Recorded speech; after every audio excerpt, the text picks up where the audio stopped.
Gabi, ela é jornalista, professora da Universidade Federal de Pernambuco, pesquisa a hierarquização social e a relação do jornalismo e a subjetividade. Vencedora do prêmio, de vários prêmios, como o Prêmio ESSO e o Petrobras de jornalismo, é autora de 6 livros, entre eles o renomado livro Nascimento de Joyce e A Pauta é uma Arma de Combate, um livro lançado mais recentemente. Foi repórter especial do Jornal do Comércio, colunista do Intercept Brasil e antes do UOL e do Piauí. É isso. Eu ia falar já outras coisas. Fique à vontade, Fabi.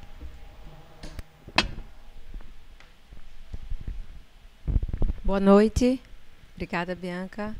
Obrigada a todo mundo, Maria, Matheus, Eduardo, todo mundo que está presente. Obrigada pelo convite. Eu nunca tinha participado do Pequeno Encontro. Eu acho o evento muito chique, de verdade. Sim.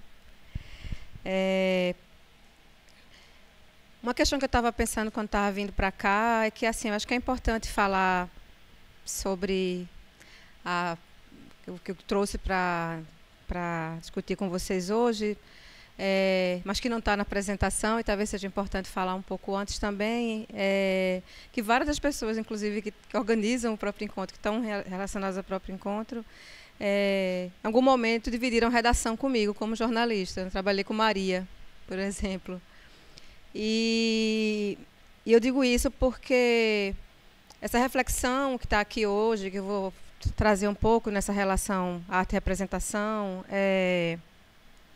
ela tem muito a ver com a jornalista mesmo, assim, ela tem a ver com esse cotidiano de 20 anos de redação, e a reflexão do que é que a gente estava construindo como jornalista e não só, né? Do que é que o jornal produzia, do que é que esse sistema de representação do qual o jornal faz parte, o jornalismo faz parte, produzia também. Então, assim, a gente tinha umas coisas bem que hoje soam muito ridículas quando a gente pensa assim em retrospecto, mas que era o repórter de texto e o fotógrafo, né? Fulano não faço não porque eu sou repórter de texto, assim. E para a alegria de alguns e algumas fotógrafas e para desgosto de alguns e algumas fotógrafas, eu nunca quis ser só uma repórter de texto, assim. Não fazia o menor sentido não pensar também em que tipo de representação estava sendo construída e fazer uma separação arbitrária entre o texto e a imagem, como se no final tudo aquilo não fosse discurso. Então, acho que, sei lá, o que eu acabo trazendo hoje tem a ver com esse período de caminhada e a reflexão sobre a própria produção, sabe? Assim, acho que é importante falar disso porque no jornalismo também a gente não está muito acostumado a falar sobre o fazer jornalístico também como sendo um espaço de criação e de arte também, né? Inclusive essa separação, a fotografia e o repórter de texto tinha a ver com isso, né? E aí vai ter relação com essas questões de objetividade, subjetividade e tudo isso. Só para dar um preâmbulo, porque eu não trouxe isso na apresentação e achei que era importante também falar um pouco, né? Essa questão, a apresentação que eu trouxe, ela tem, vocês vão ver assim, além da fotografia, mas tem muitas imagens que são imagens mesmo ilustrações, enfim, representações artísticas, pinturas, mas que algumas delas são as primeiras fotografias que a gente tem de Brasil, por exemplo, as imagens de Debré, né? Que a nossa pedagogia passa muito por elas, estão presentes nos livros da 4ª série, né? Que a gente vai crescendo olhando essas imagens. Mais tarde elas vão estar estampadas em roupas da moda, né? A gente viu isso acontecer também. E algumas fotografias também que estavam presentes na exposição que eu fiz recentemente com o Moacir, meu companheiro que está aqui, chamada Negros na Piscina. E eu costumo dizer, a gente fala sobre isso, né, que eu vinha pensando em Negros na Piscina há 20 anos, como jornalista, Moacir também a partir do campo da arte, e a gente faz esse encontro para pensar representação. Então, essa apresentação tem muito a ver com o que a gente também levou lá para o seminário, o que aconteceu quando a exposição estava para ser encerrada, né? Eu posso passar aqui, é isso? Esse seminário está disponível na internet, né? No YouTube, se vocês quiserem ver, vale super a pena. Uma exposição que aconteceu na Pinacoteca do Ceará, de dezembro até abril desse ano. É só essa aqui. Então, eu me referi agora há pouco a essa imagem, né? E a ideia central de pensar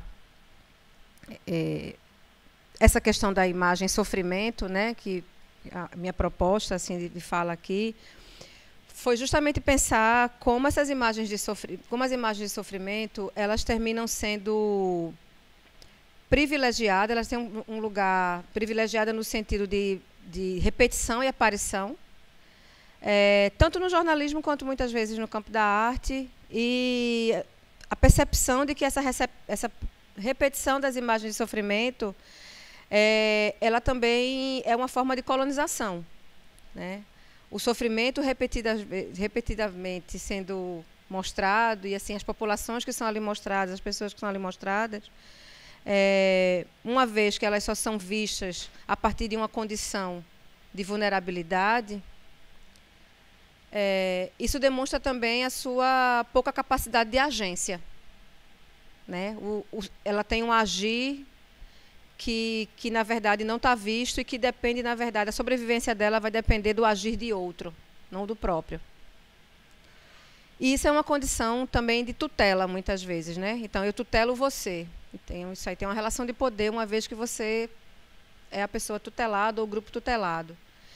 E isso é uma questão muito forte no jornalismo. Isso vai ser uma questão muito forte também, muitas vezes, no campo da arte.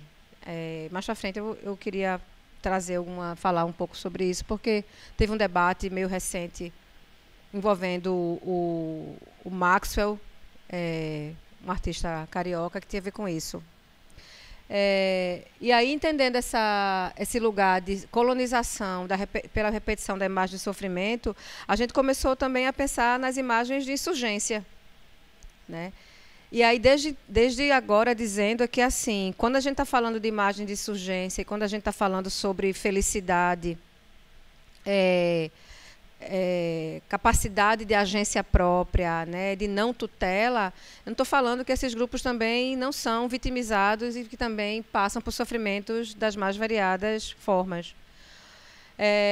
O que eu acho que é importante dizer só é que essa não é a única condição de existência, de visibilidade pública que esses grupos devem ter. Eu não sei se isso também tem a ver, eu desconfio que sim, mas no início, principalmente quando eu entrei no jornal, uma questão primeira que apareceu para mim foi muito essa, assim, a minha família vem do Alto Zé Bonifácio, né, da zona de Morros, e uma coisa quando eu entrei no Jornal do Comércio, que eu acho que é o primeiro espaço de um lugar de classe diferente de onde eu vinha, foi justamente me espantar como é que, quando as pessoas iam para a rua, o que era dito na hora de dizer aquele lugar, seja via fotografia ou via texto. Então, eu percebia muito que tinha um menu muito específico para falar dos morros. Ou o morro era um lugar que era muito massa, tipo, o lugar lá é massa. Ou era um lugar do problema. Ou ele era massa, ou ele era um problema. A gente pode pensar, por exemplo, em representação indígena. Ou ela é um problema, ou ela, muitas vezes, parte de um lugar muito idealizado. E esse idealizado, geralmente, é no campo da cultura, né? Massa é um lugar de muita efervescência. Eu moro no Amaro Branco, aqui em Olinda, e é isso, o Amaro Branco ou é o lugar que ninguém pode ir, porque tem um tráfico de drogas muito pesado, e se fala ou isso, sim, ou é esse lugar do coco. Hoje vai ter o aniversário de Dona Glorinha do Coco lá, sim, inclusive. Então, você entende bem o que eu estou falando. Então, eu ficava muito espantada, porque era como se aquele lugar ele não pudesse existir de uma forma que não fosse através desses marcadores, sabe? Assim, o que é que acontece nesse lugar nos outros dias? Quando ele não está sendo um lugar massa, porque, sei lá, vai ter um show de devotos, ou a polícia bateu na casa, enfim. Então, acho que isso foi uma questão que, para mim, se apresentou ali e até hoje me acompanha muito, assim. Aí aqui a gente tem, para iniciar assim, um pouco, né, essa série de G, Viana, que fazia parte de Negros da Piscina, a G, não especificamente esse trabalho, que são as atualizações traumáticas de Debré, nas quais G, ela, acho que tem tudo a ver com o título desse pequeno encontro, né? Essa imaginação como saída mesmo, né? Imaginar como seria essas presenças que a gente se acostumou a ver, na verdade, como aquela outra fotografia mostrada aqui anteriormente. Eu vou ficar chamando de fotografia porque eu acho que faz sentido também, né? E G vai fazer essas atualizações. Essa imagem aqui é de um hotel na Flórida, 64, e essa é uma imagem que foi importante para a gente pensar também a Negros na Piscina e pensar também nessa relação da imagem do trauma e do sofrimento, enfim. Essa aqui tem a ver também com a questão do ativismo, que vocês estavam discutindo agora, que eu acho super importante, né? Esse hotel, ele proibia pessoas negras de entrarem no espaço, né, entrarem nesse espaço específico, e já tinha acontecido um protesto uma semana antes, na frente do local, e uma semana depois, os ativistas, a maioria negra, mas também tinha pessoas brancas, voltaram lá, e alguns deles entraram na piscina, que é esse espaço extremamente simbólico, né, para a gente pensar Brasil, classe, raça. E uma vez que essas pessoas estavam dentro da piscina, o gerente local, salvo engano, o nome dele é Jimmy Brook, ele jogou ácido, né, nessa piscina. A gente descobriu essa imagem no momento, ela é muito famosa, mas eu não conhecia, a gente descobriu quando estava fazendo a pesquisa para a exposição, e depois ela vai ser repensada também por alguns artistas, né, aqui do país. Vou mostrar uma... Aqui, Antônio Obá faz justamente a releitura, né, ao seu modo, e também através aí da imaginação, daquele evento traumático, né. Essa também é outra imagem de Obá. A gente vai chegar nas fotografias, mas acho que ela também é importante para pensar essa piscina como céu também. Esse lugar como, né, esse voo aspiracional, mas ao mesmo tempo, tanto quanto na outra, né, que tem, não sei se vocês repararam, um jacaré ali, mas um lugar que também, né, esse desejo, esse sonho, mas que também sempre tem algo que pode, né, tá à espreita, né, muitas vezes, né, que pode interromper, né, esses voos. Essa imagem que estava na exposição Negros na Piscina, Piscinão de Ramos, né, de Wallace Pato, que hoje está trabalhando muito com imagens do sertão, na nova produção que ele acabou de expor. E essa, eu até já citei isso, mas eu acho que para a gente tem uma questão especial. Essa imagem para mim é Miguel, sabe? Porque uma imagem que Mirtes sempre posta de Miguel é ele na praia. E essa imagem de Wallace, toda vez que eu olho, eu vejo, enfim, Miguel brincando. E quando completou os 3 meses da morte de Miguel, eu fui lá conversar com Mirtes, lá no Della Mora e Dona Marta. E uma questão para mim que era bem importante era falar de Miguel vivo. Sabe? E era conversar com os amigos crianças de Miguel. E foi um exercício muito importante para mim também, porque chega um momento que você está sendo apresentada reiteradamente às imagens de sofrimento. Isso destrói você também. Isso lhe destrói, né? Isso vai lhe deprimindo num nível, ou lhe enraivecendo no nível. Até quando Simone estava falando, eu fiquei pensando nessa questão, né? Porque essa dimensão da raiva, né, tem muitas vezes essa reapresentada ao trauma, né? Que a gente deixa de assistir jornal, né? Por causa disso, que ai, não aguento. Eu não aguento mais, né? Não assisto mais nada. E eu fiquei pensando como era importante falar de Miguel vivo, sabe? E de ouvir o que é que ele fazia, o que é que ele brincava, de que é que ele... Né? Pensando aí também nesse exercício, que nem era da imaginação, mas como é importante trazer isso também, eu acho que para o discurso midiático, né? Mas esse lugar da dor também nas artes, né? Fiquei pensando de quando a gente é representado nesses estereótipos também, né? Pejorativos ou não sei, onde a gente está acostumado a se ver, né? E que a gente não quer se ver mais assim, né? E aí também traz essa dor à tona. E aí está esse trabalho de Paulo Nazaré, né, que aparece aí na imagem. É o sobrinho dele, Moa? Sobrinho dele, né? E aí com essa frase manifesto cartaz, que foi a partir desse trabalho que a gente também batizou a exposição. E eu acho que é disso, né, quando a gente está falando de possibilidades, de visibilidades e visibilidades que apareçam para além da dor, né?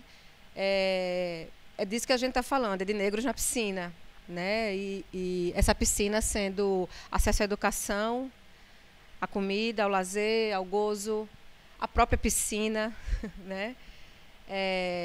Onde não tenha nem o jacaré, nem ácido jogado, né? Para que as pessoas não estejam presentes. Mas eu acho que a própria imagem que Paulo traz aí, né, ele com a criança, então a imagem do homem negro a partir de um olhar, de um lugar afetivo, da afetividade, né, pensando que a população que mais morre no país pela mão da polícia, por exemplo, é Paulo, né, é Paulo. E a gente achou importante usar esse Negros na Piscina para nomear uma série né, para nomear não só a exposição, mas isso nomeia também essa intenção, né, de repensar esse lugar colonizador que as imagens de sofrimento ocupam muitas vezes, né? Eu lembrei agora, falando em Paulo Nazaré, que negros nas exposições também, né? Porque ele conta, uma vez num seminário lá em Belo Horizonte, ele contando que era até um seminário de fotografia, se eu não me engano. E aí ele contando que ele foi para uma exposição que ele estava participando, né? Era uma exposição coletiva, acredito. E aí quando ele chegou lá, ele chega com um pente garfo no cabelo, enfiado no cabelo, uma bolsa que é um saco de estopa que ele anda, né? E aí o segurança não deixou ele entrar na exposição. Aí alguém da produção viu, chamou, não, é Paulo, deixa ele entrar aqui. E aí, quando ele foi embora, né, acabou a abertura, ele foi embora, ele foi para a parada do ônibus, e no ponto de ônibus ele encontra com segurança, e eles pegaram o mesmo ônibus. Né, e, fala muito sobre o nosso sistema, né, o sistema de arte aí.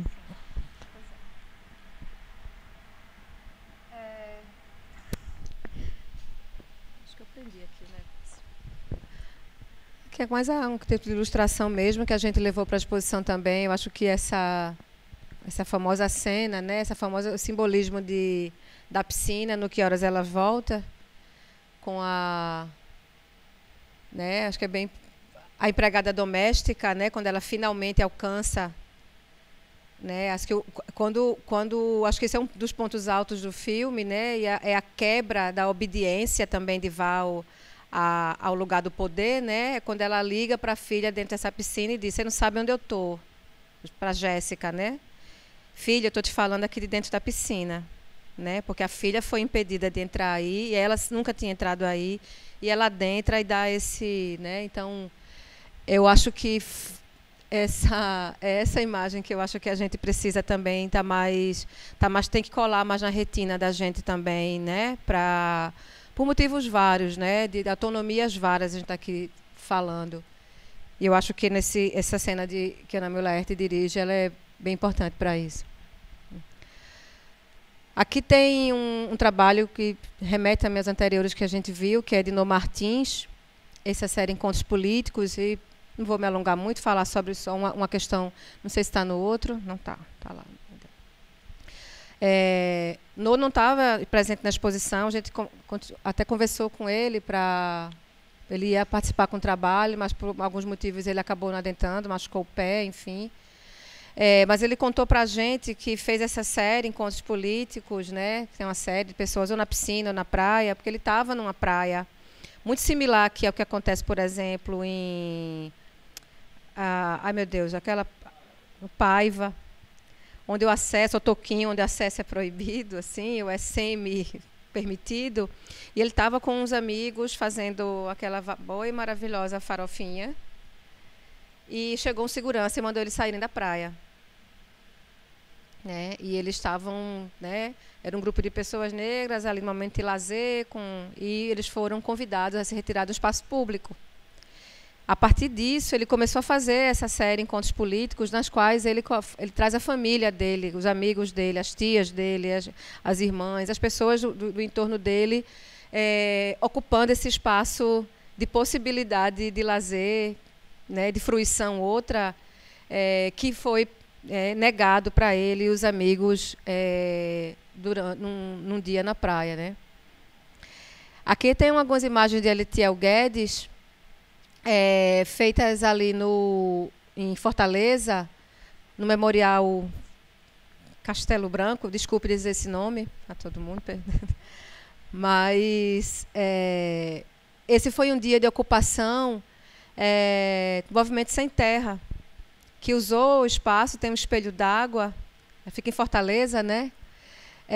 E usaram o espelho d'água como piscina. E o Eletiel Guedes fez uma série que também estava presente na exposição e que para a gente foi super importante, assim, acho que é uma imagem muito simbólica também, né, de ocupação, e especificamente para o lugar ser um lugar né, que ainda celebra o período ditatorial brasileiro. Né. Que tem outras.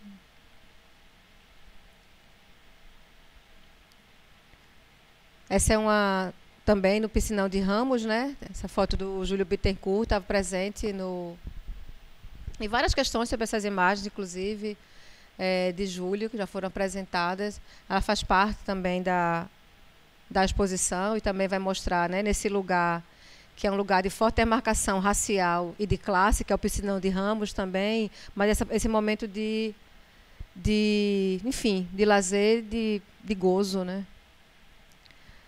Uma imagem, desculpe a qualidade, agora que eu estou vendo que ela não está com qualidade boa aqui, de Marlon Diego, que a gente também levou para a exposição. Isso é uma laúça ali no Janga, uma coisa muito, né, comum aqui para a gente. Eu ia falar um pouco sobre essa série de João Bertolini, que na verdade se chama Esther Dançando Vogue. E para mim era uma série... Não sei se chegasse a ler a respeito dela, né? Mas é uma série super importante. Foi a primeira vez que ela foi mostrada, foi a primeira vez, inclusive, que João participou da exposição. Né? Assim, não tinha feito ainda a exposição, tinha feito uma coisa menor no Sesc São Paulo, foi no período da pandemia, com aquelas restrições várias, enfim, que as pessoas não podiam acessar. E Esther estava na Casa Neon Cunha nesse momento. Estava tendo uma celebração de Natal e quando começou a tocar Vogue, Esther começa a dançar e João estava com Neon Cunha e ele começa a observar como Esther pega esse boá e começa, enfim, a dançar a música, que também João adora Madonna, tudo isso. E ele começou a fotografá-la, se aproximou de Esther. Eles fizeram aquele contato visual e seguiram, e ela seguiu fazendo as poses e se deixando fotografar. Depois, João mostra as imagens para ela, ela vê aquelas imagens, enfim, são essas. E cerca de menos de um ano depois, Esther foi assassinada. Ela foi assassinada lá mesmo em São Bernardo do Campo, onde é a Casa Neon Cunha, que é de acolhimento de pessoas em situação de rua, principalmente população trans. E a a circulação dessas imagens foi uma questão muito forte para João, e a gente achou que era importante trazer essas imagens para a exposição, porque eu acho que dentre as populações que mais, enfim, que mais a gente sabe que tem uma representação através do sofrimento, muitas vezes a população trans. Nos últimos anos a gente tem uma mudança em relação a isso. Populações... Houve protesto, não foi isso? Não, dessa imagem, acho que antes. Ah, tá. Talvez. Eu digo, com a morte dela... Sim. E aí foi usada a imagem, não foi isso? É uma imagem positiva, sim, né? Sim, sim. Essa foi a imagem, exatamente. Eu tinha esquecido dessa questão, Bianca. Quando ela foi assassinada, foi uma dessas imagens, eu acho que essa daqui, que foi utilizada para falar, né, enfim, para protestar sobre a morte dela, mas isso foi inclusive uma escolha da Casa Neon Cunha, de não mostrá-la na situação de sofrimento, mas mostrá-la na situação de gozo, enfim, né, de felicidade, né. Isso é super importante. Acho que Esther dançando Vogue é uma espécie de síntese dessas questões que a gente, né, tá tratando hoje, justamente por essa subrepresentação em relação à felicidade, né? Tem uma subrepresentação da felicidade em relação a travestis e trans, e mais uma vez, obviamente, entendendo que pessoas travestis e trans sexuais têm uma representação e têm uma vivência, na verdade, cercada pelos mais diversos constrangimentos e, enfim, né, falta de acesso ao trabalho, ao assassinato, mas, enfim, que também era importante trazer isso aqui. Isso foi uma vez a gente conversando, eu e Neon, e ela disse: eu não aguento mais me ver morta, eu não aguento mais me ver assassinada, não aguento mais, né? Isso foi uma fala dela em 2020, eu acho, ainda no contexto da pandemia. Isso aqui só para trazer um pouco mais. Aqui tem uma questão mais da autorrepresentação, que eu acho importante também, que é essa série Estudo de Vênus, que é feita por Val Souza, né, que é um artista de interior de São Paulo. E Val, há algum tempo, vem realizando, né, essas autoimagens, né? Ela também usa muito a rede social, mas também usa muito polaroides. Val também estava presente no Negros na Piscina. E também eu acho, de uma insurgência maravilhosa, sabe, assim, de mostrar tanto esse corpo, que frequentemente o corpo feminino, que é um corpo corrigido, né, o tempo todo corrigido, principalmente no seu aspecto da gordura corporal, né, mas também na questão da nudez, né, de uma nudez que seja você que esteja apresentando, não de uma nudez que te apresentam, sabe, assim. E Val vem fazendo essas imagens, né, produzindo essas imagens, também performances, nas quais ela justamente apresenta esse corpo, e Val também me falou isso uma vez, dizendo, se a gente está falando tanto da solidão da mulher negra, vamos falar também do tesão da mulher negra, por ela. Ela está falando disso, sou eu que estou trazendo isso, né? E eu acho um dos trabalhos mais instigantes, assim, fotográficos, enfim, que eu vi nos últimos anos. Assim, eu sou muito fã dessa série de Val, né? Aqui está em cartaz atualmente, inclusive, né, a exposição, né? Quer falar? Eu adoro esse trabalho, né? Que é dessa possibilidade de mostrar a população periférica em festa, né?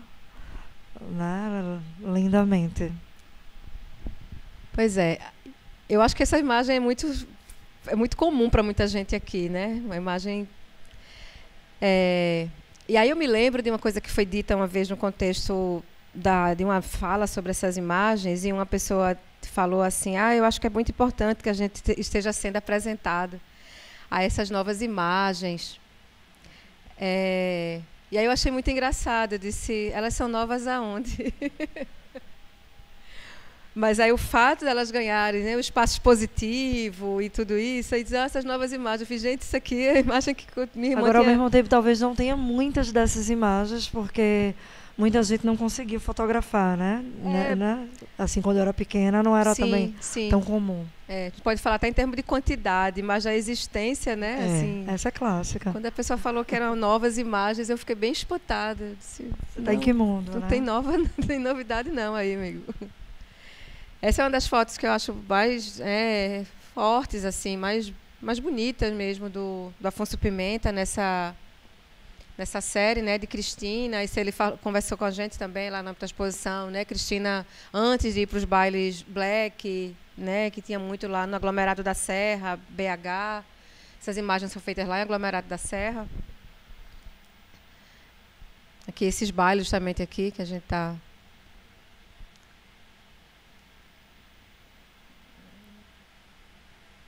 Só para mostrar mais um pouco.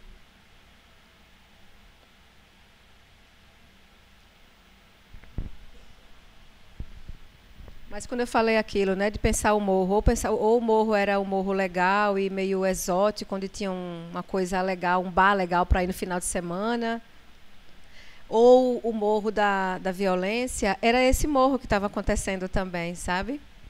Tem um ensaio, eu não sei se eu vou me lembrar o nome dele agora, de um ensaísta, Georges Perret, ensaísta francês, e ele tem um ensaio que eu acho muito bonito sobre o infraordinário. E ele diz assim, o que é sei lá, uma mina, ela é notícia quando ela explode. E morrem mineiros, e morrem as pessoas, ela é notícia quando isso acontece. O que é que acontece nos outros 300 e tantos dias do ano dentro dessa mina? O que acontece ali?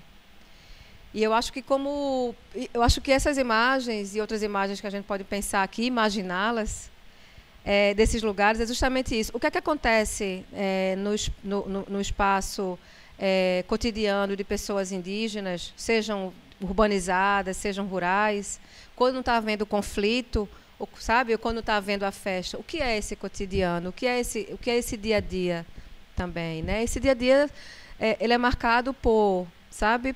Também pelas relações de afeto,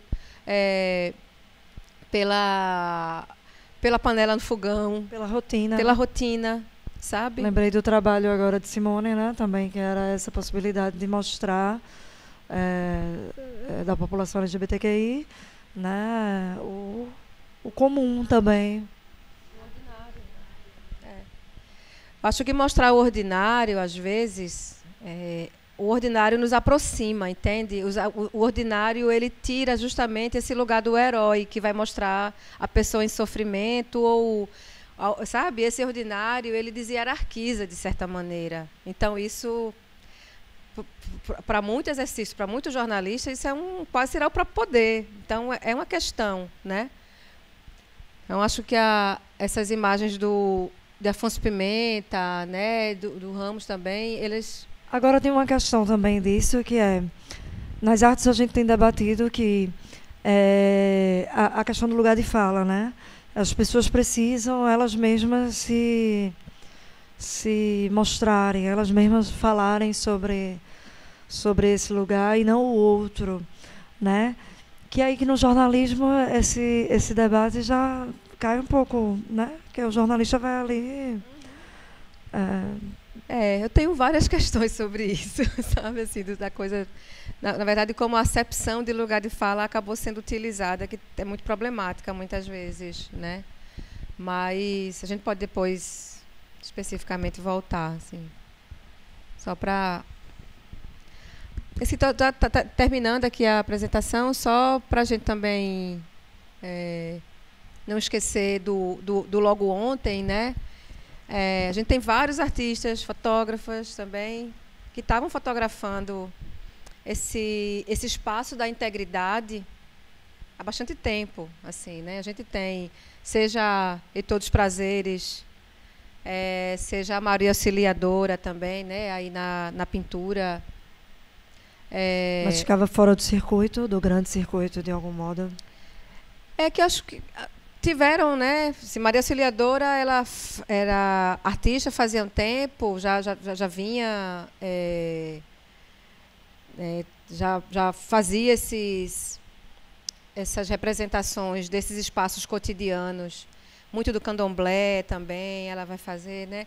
Mas a Maria Auxiliadora, especificamente, quando ela aparece, ela era a empregada doméstica que virou artista. Ela era apresentada constantemente desse jeito. A empregada doméstica, a empregada doméstica, a empregada doméstica, do lixo ao luxo, esse tipo de... Como Carolina também.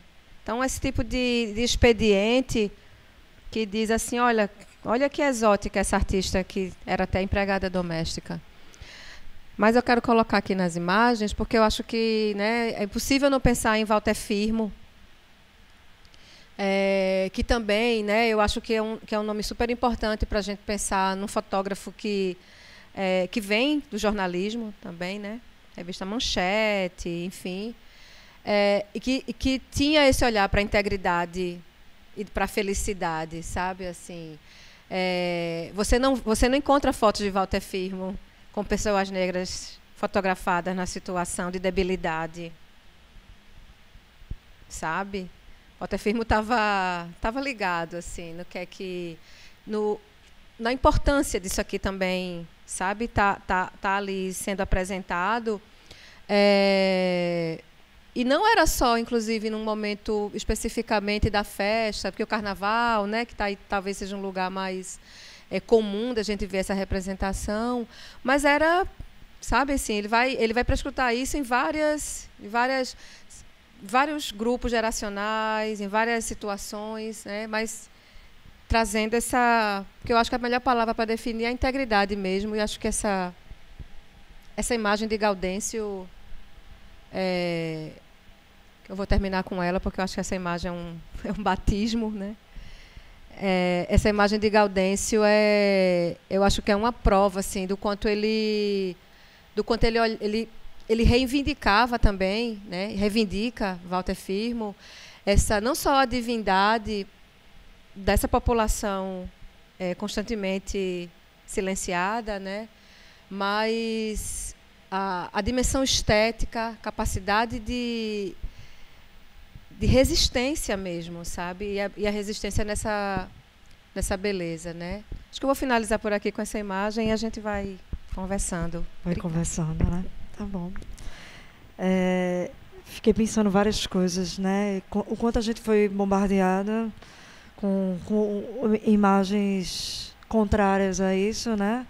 E que tinha uma coisa também da monetização da miséria, né? Sim. Da pobreza, né? E pelo que eu entendo e pelo que eu entendi dessa mostra, é uma tentativa de subverter isso, né? Vamos reunir um grupo de artistas que mostra uma outra paisagem, como vocês dizem, né? Os negros na piscina. Mas depois eu fiquei pensando, como é que no campo da curadoria, né, objetivamente a gente pode conseguir continuar mostrando outras paisagens, né? A exposição, eu sei que tem uma ideia de que ela possa circular, mas é finito, e pós isso, né? Objetivamente, como é que se consegue ir construindo essas paisagens nesse campo, né? Sei que no jornalismo você tem feito, né? Tem buscado fazer isso com o nascimento de Joyce, principalmente, né? Fala um pouco sobre isso para a gente. Sim. Então, eu fico pensando que não tem jogo ganho, né, Bianca? Assim, não tem nenhum jogo... todo jogo está sendo jogado, né? Acho que a gente até teve a impressão que tinha um jogo ganho há cerca de uns 15 anos atrás, né, quando a gente viu outra paisagem de país começar a ser desenhada. E o que aconteceu foi, na verdade, uma reação a essas mínimas não, importantes, muito mínimas às vezes, mas profundamente importantes mudanças, né? E aí eu acho que é um exercício mesmo de não só diligência, de um ativismo que eu acho que pode ter vários tons, várias formas de de organização, enfim, de tom mesmo, assim. Acho que ele pode ser exercido, estava escutando Simone, assim, tanto de um espaço da micropolítica a macro. Eu acho que, na verdade, o ativismo é mais um exercício da micropolítica, essa impressão. E aí eu acho que, assim, a gente tem formado gerações, seja dentro do ambiente acadêmico, fora do ambiente acadêmico também, que eu acho que tem um certo ineditismo no Brasil em relação à quantidade de pessoas envolvidas nessas questões. Assim, eu fico pensando, quando eu estava na universidade, eu fiz o curso de jornalismo nos anos 90, eu não me lembro, de verdade, de ter discutido racismo nunca em sala de aula. Quando eu fiz História, me formei em 2007 e também não me recordo, eu não tive nem, na verdade, disciplina de História da África, né? Quando já estava ali colocando obrigatório o ensino da História da África nas escolas. Exatamente. Na verdade, acho que nesse período a gente consumia, quando consumia, eram as narrativas de dor, né? E estavam ali, a dor estava presente, não estou dizendo que não estava, mas a gente estava consumindo isso, né? Muito embora você tivesse Volta Firme e outras pessoas, né, aí produzindo outras imagens, mas eram quase, enfim, não era aquilo que estava no dia a dia da gente. Então, assim, eu acho que a gente já tem um caminho, que é um caminho sem volta mesmo, sei que é meio um clichê dizer isso, né? Mas acho que é um caminho sem volta, mas é isso, mas também não é um caminho que está ganho, assim, nós, sabe, assim, vão tentar colocar o jacaré na piscina o tempo inteiro, né? Mas talvez até por isso essa necessidade de construção dessas paisagens se torne mais necessária, né? Não estou dizendo que isso vai acontecer sem embate, que isso não vai acontecer sem tensão. Não existe política sem tensão. Não existe mudança sem tensão, né? As mudanças não significam necessariamente que a gente está partindo para um lugar de uma ideia progressista. Não vou nem falar progresso, que a ideia de progresso é muito, às vezes. Mas eu acho que não é isso, que não volta também assim. Eu acho que a gente tem formado uma gerações já, acho que nem uma geração, acho que já tem outras gerações que estão consumindo toda uma sorte de representações, das quais fazem parte também essas representações do gozo. Eu vou chamar aqui de representações do gozo, sabe? Da necessidade dessas representações para que você continue, inclusive, lidando com as demais. Né? Como hoje, por exemplo, assim, isso está na minha cabeça o dia todo, essa questão dessa chacina em Camaragibe. Tem uma chacina em Camaragibe e, assim, eu fiquei observando as redes sociais dos jornais e é isso. Por mais que a gente esteja falando aqui sobre insurgências e sobre essas imagens, a reiteração, né, por exemplo, dos lugares de poder, ela vai se dar mesmo através de novas plataformas, né? Assim, você ter TikTok, jornalismo, TikTok, arte, TikTok, Instagram, Stories, não significa que essas plataformas estão necessariamente sendo ocupadas por novas discutibilidades. Você vai ter, né, a reiteração, na verdade, das antigas. Eu estava observando hoje, desculpa a derivação, mas eu acho que, enfim, estava vendo o Instagram do JC e várias postagens falando sobre o assassinato terrível dos policiais, terrível, mas tem uma chacina que se dá depois do assassinato dos policiais que matam a família da pessoa que matou os policiais. A família. Mãe, irmãs, esposa, pessoa grávida. E não está lá. Está PM. E eu fiquei pensando, não estou falando disso, estou pensando em termos de comunidade, Tabatinga, Camaragibe, e o que significa isso hoje naquela comunidade, que é uma comunidade pobre, que é uma comunidade de maioria negra. Né? Então, assim como a polícia, inclusive, né? Os mais baixos escalões da polícia. E aí eu fico pensando, essas pessoas ali estão produzindo imagens de si, estão falando, inclusive através de ideia de lugar de fala, estão produzindo imagens.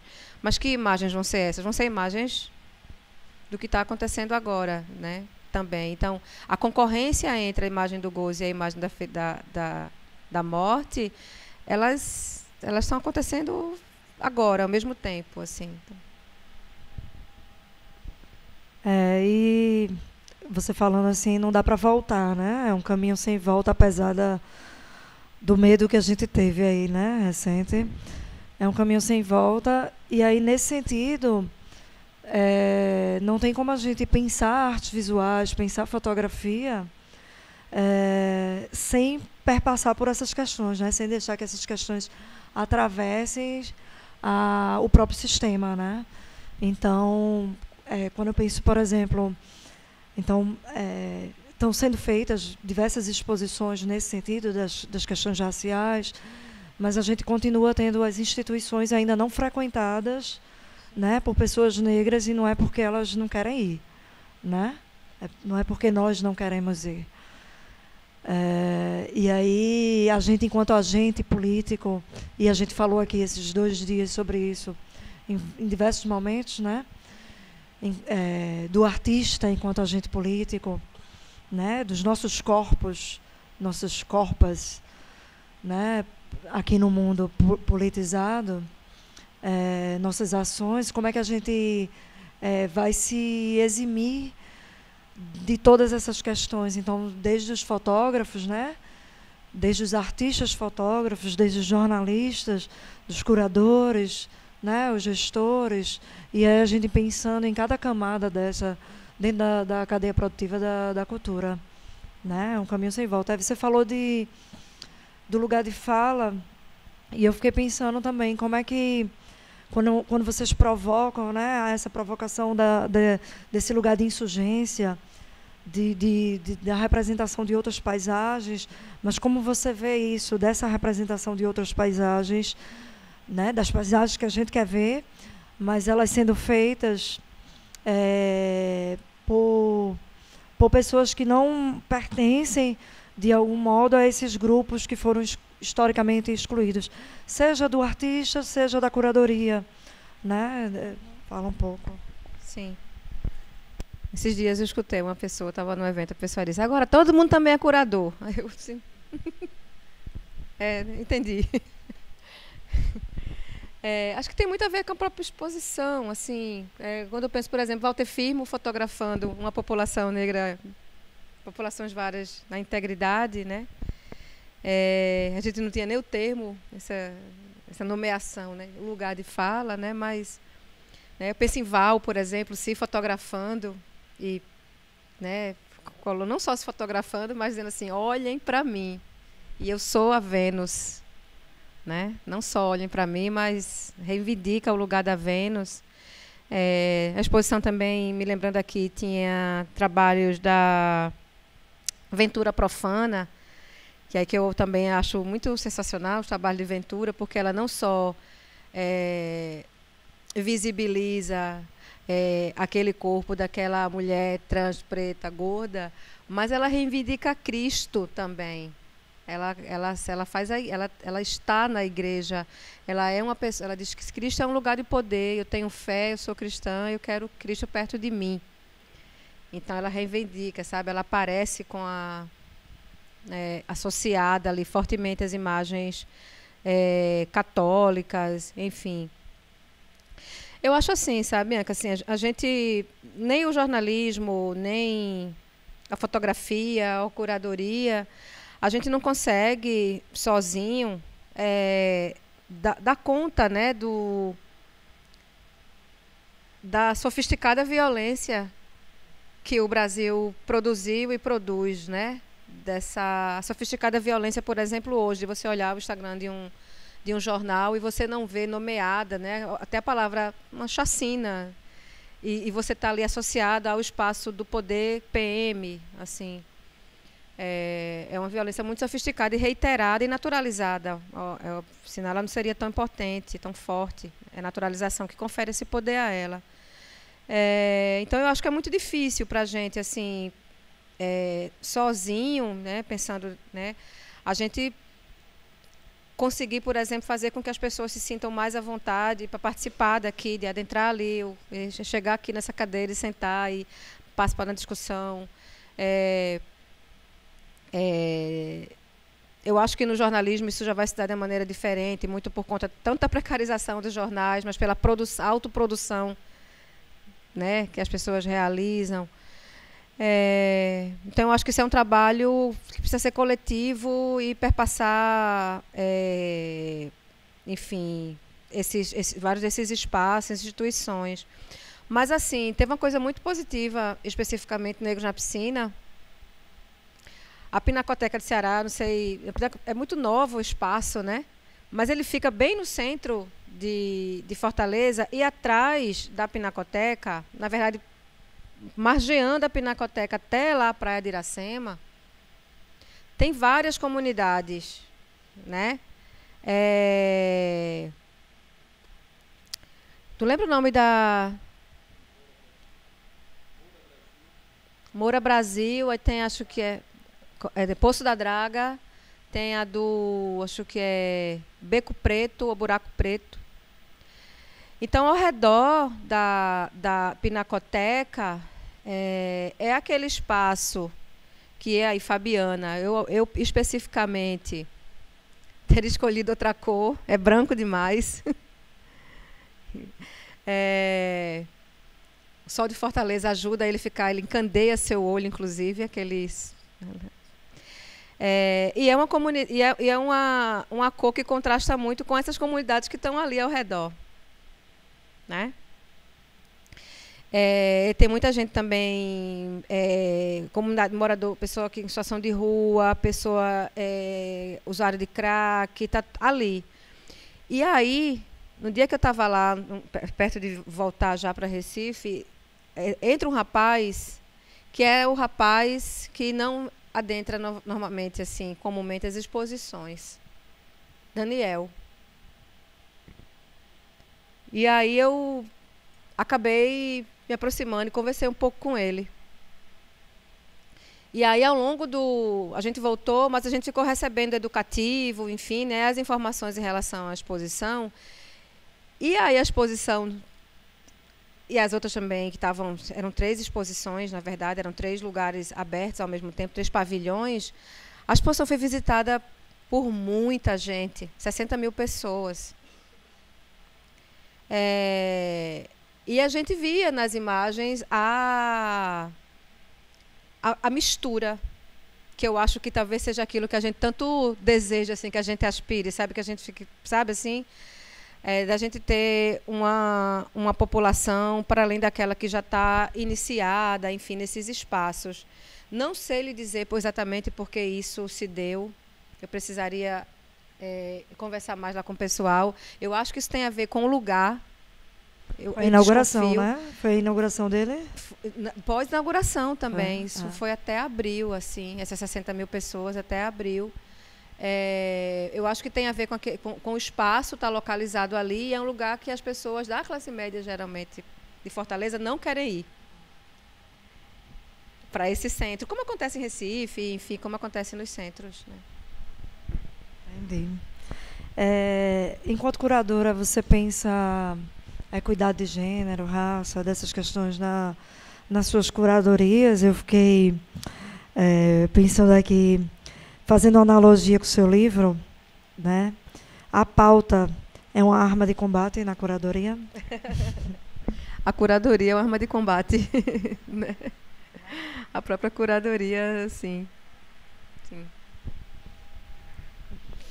Na entrevista que você deu a Bruno de Castro, no Ceará, você falou que o convite inicial para a exposição na Pinacoteca seria para a linguagem fotográfica. E aí é só puxando um pouquinho para a questão da fotografia em si.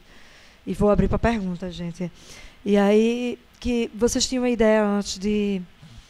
Não, houve um convite para fazer uma exposição... Que Moacir recebeu. Isso, de fotografia, mas aí vocês já estavam pensando nessa exposição que envolveria diversas linguagens, e aí você fala nessa entrevista para ele, você diz... e foi ótimo, né, porque tornou a fotografia muito mais potente. E o que é que você pode falar para, né, esse público de fotografia Sim. que talvez esteja trabalhando exclusivamente com fotografia, né? Sim. Mas até a projeção agora, né, foi muito legal a projeção, né? A gente vê, né? A fotografia também acho que é muito, né? Não é mais só a fotografia, né? Com aquele, né? Toda uma, enfim, uma utilização de elementos vários, né? Essa imagem mesmo na couve que vai sendo fotografada, o processo de aparecimento, enfim. O Solar Festival, que acontece lá em Fortaleza, né? A exposição ela aconteceu no âmbito da abertura do Solar. Inicialmente, né, quando o Moacir foi chamado por Tiago Santana, era a ideia de fazer uma exposição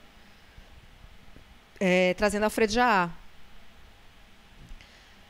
Por questões várias, principalmente, porque as obras já são extremamente caras de serem trazidas, tinha toda a questão de transporte, boa parte estava em São Paulo, que você tinha feito exposição em São Paulo, no Sesc, Pompeia, mas já tinha voltado muitas dessas obras para Nova York, então seria... Né? Então, ficou o convite para pensar numa outra exposição, numa outra mostra. E aí, o contexto do Solar é justamente da fotografia, né? E aí a gente estava conversando antes, há algum tempo já, justamente sobre quando a gente, né? Eu muito pelo jornalismo e também pela docência também, né? Pela discussão de imagens continuamente, assim, de representação. Moa também, e aí a gente conversando sobre essa questão desse aspecto colonial que é a imagem de sofrimento, né, como única representação de grupos variados. A gente escreveu também um artigo juntos, chama Negros na Piscina, está na revista Chasque, foi publicado recentemente. E aí Moacir falou, né, disse, olha, a gente tem uma ideia, tem essa ideia dessa mostra, que a gente, né, ia atrás de algum edital de alguém para fazer, enfim, a gente estava com essa ideia, já desenhando essa ideia, mas ela não era só de fotografia. A fotografia é super importante, a fotografia é uma âncora, de fato, né, na exposição. Mas ela não se limitava só à fotografia. E aí eu achei... Né, eles foram muito abertos também à presença, né, de Vitalino, aos trabalhos de Sônia Gomes, sabe? Que Horas Ela Volta, as obras de Efraim. E acho que, assim, porque eu vou legislar em casa própria, né? Mas a exposição... Eu tive muita dificuldade de me despedir dela, acho que o Moacir também. Mas ela vem para Recife, a pergunta que não quer calar. Vamos fazer uma vaquinha? Não é brincadeira, assim. A gente tem tentado, mas assim, isso é outra questão que eu acho que a gente precisa daqui a pouco falar disso, fazer mais barulho, que é a falta de espaços expositivos na cidade. Assim, não é nem a falta de espaços expositivos, mas é principalmente a manutenção dos espaços expositivos, né? Acho que a gente vem numa longa derrocada nos últimos anos, a partir de nível institucional mesmo, assim, dos espaços, né? Assim, acho que todo mundo sabe aqui como é que o Cais Sertão está, né? Eu acho que isso é uma questão para a gente trazer, assim, mas... É uma exposição muito grande também, né? É grande, é uma exposição... Que o mamãe é grande. Gente... Vamos abrir para a pergunta. A gente tem 15 minutinhos. Então é a hora. Maria. Maria é perguntadora oficial. Ninguém. Eduardo.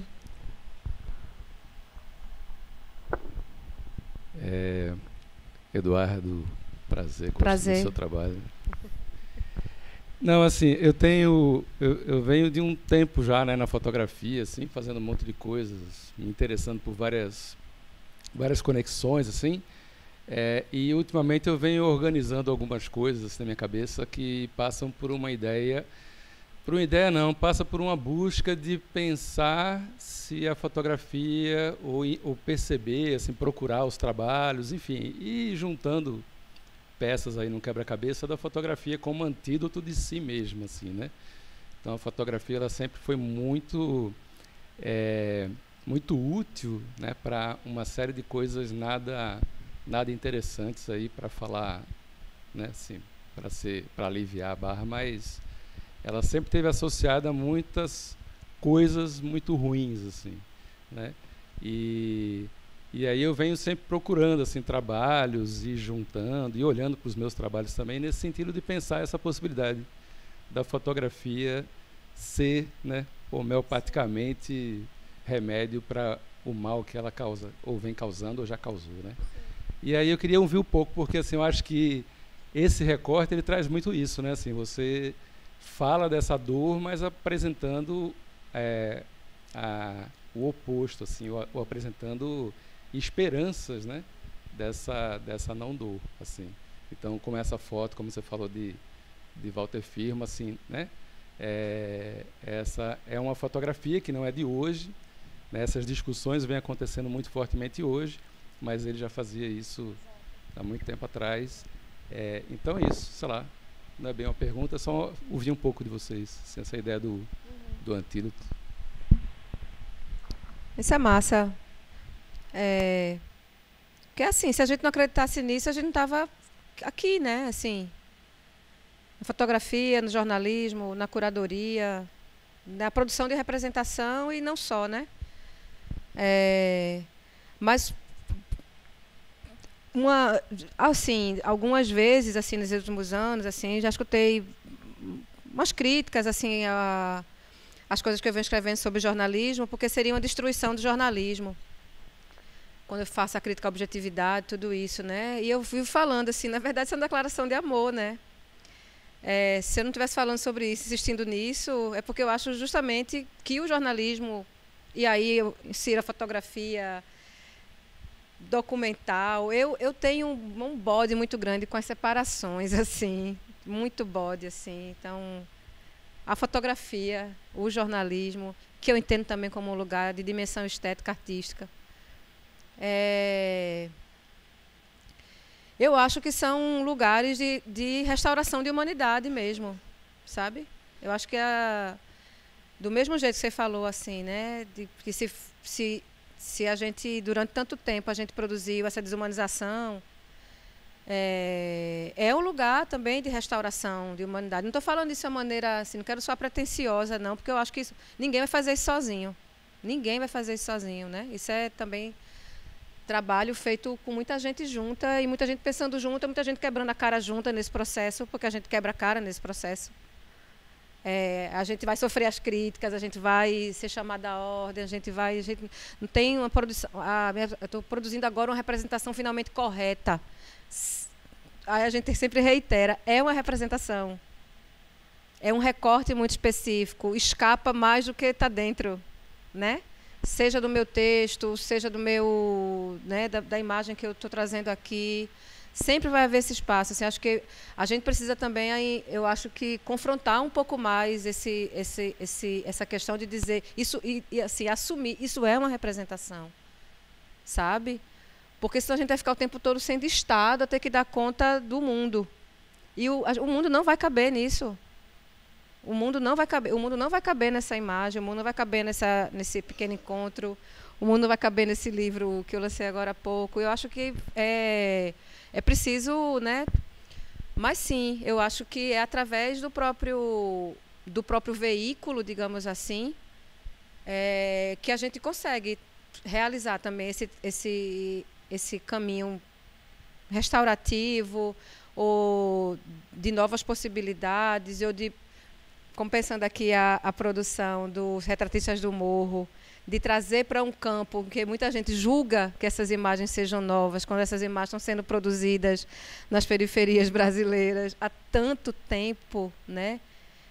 Pensar, inclusive, como é que essas imagens pensadas como novas estão sendo assimiladas agora por outros públicos, né? Que vão olhar para aquelas imagens como se fosse uma novidade. Mas eu também compartilho contigo, assim, eu acho que é o lugar da gente, sei lá, reflorestar mesmo, sabe? Eu acho que estou contigo. Mais alguém? Alguma pergunta?